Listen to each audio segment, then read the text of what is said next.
په نه څه خبره باندې یو بل سره چې کوم دی نو جنګ جګړې چېرته په 5000 روپۍ باندې، چېرته ټیلر سره په جوړه باندې، چېرته په یو کټ باندې چې یو کټ کې ته ولې ناست او دا کټ تا غلطه چولی دی. نو زه په دې کې یو اهم پیغام او یو ضروري پیغام ورکوم چې کله 100 روپۍ تاوان وشي هغه پیسې بیا راځي.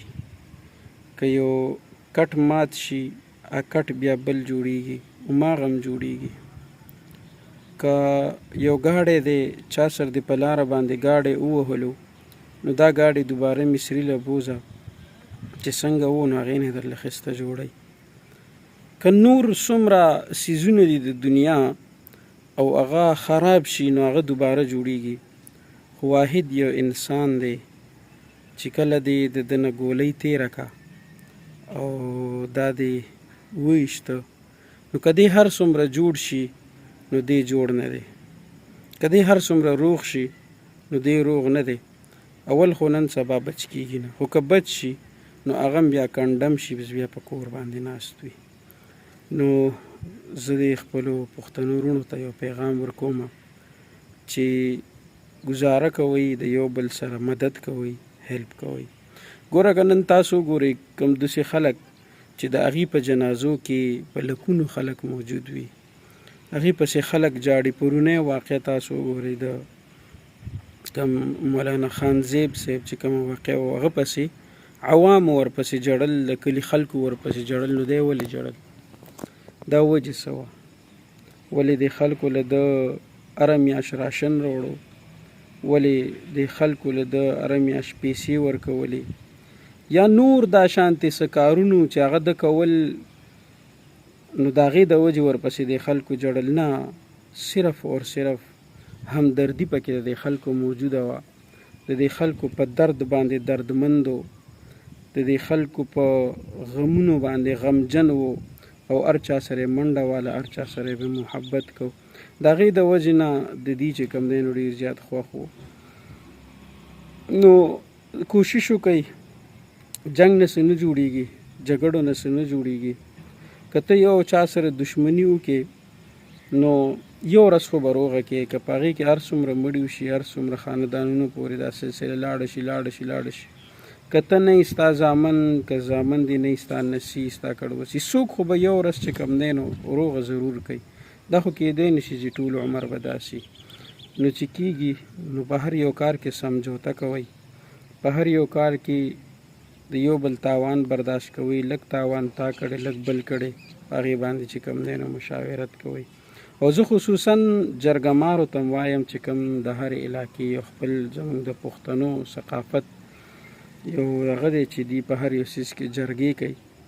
نو جرګمارو ته وایم چې کوشش وکئ او خپل ځان کې لهیت پیدا کړئ او کوشش دا کوئ چې یو کور روغ شي. که په 3 ورځو کې جوړیږي نو کوشش وکړئ چې په 1 ورځ کې جوړ شي.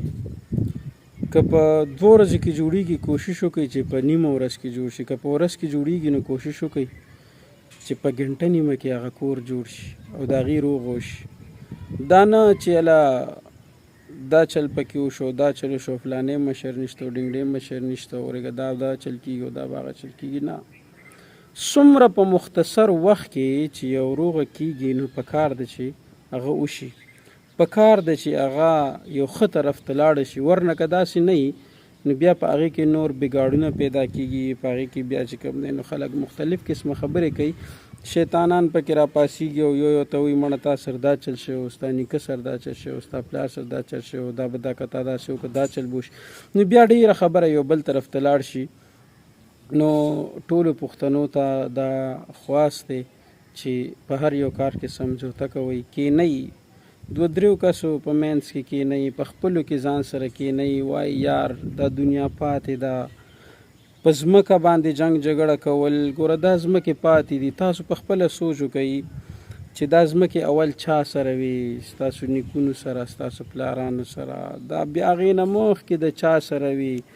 بیا اوس تاسو لاس ته رالې زمونږ لاسونو ته رالې زمونږ نه بعد به چې کوم دی نو دا د چا سره یي څوک به د دې مالکان وي دا هېڅ پته نه لګېږي د مرګ ژوند څه پته لګېږي دا ځمکه تا نه پاتې ده دا دولت د تا نه پاتې دی دا هر یو څیز در نه پاتې نو چې هر څه در نه پاتې دا تا ته هم پته ده دا دنیا فاني ده نو بیا ولې چې کوم دی نو په دې باندې مونږ یو بل وژنو بیا ولې په دې باندې مونږ د یو بل سره حسد کوو بغض کوو بیا ولې په دې خبرو باندې مونږ د یو بل سره په باندې رشتهداري ختمو تعلقات په باندې ختمو او یو خبره د دې په ضمن کې دا رایاده شوه چې کوشش وکړئ په خپلو خاندانونو کې ضرور سمجوته کوئ ولو که په هغې کې ستا تاوان کېږي نو خاندانونه روغ کوي ځانونه مضبوط کوي دنیا پاتې ده د یو بل ملاتړ جوړ شي د یو بل هغه عزت وکړئ چې کوم عزت ضروري دی او لازمي دی دا یو وړوکی شان پیغام مې درله درکړه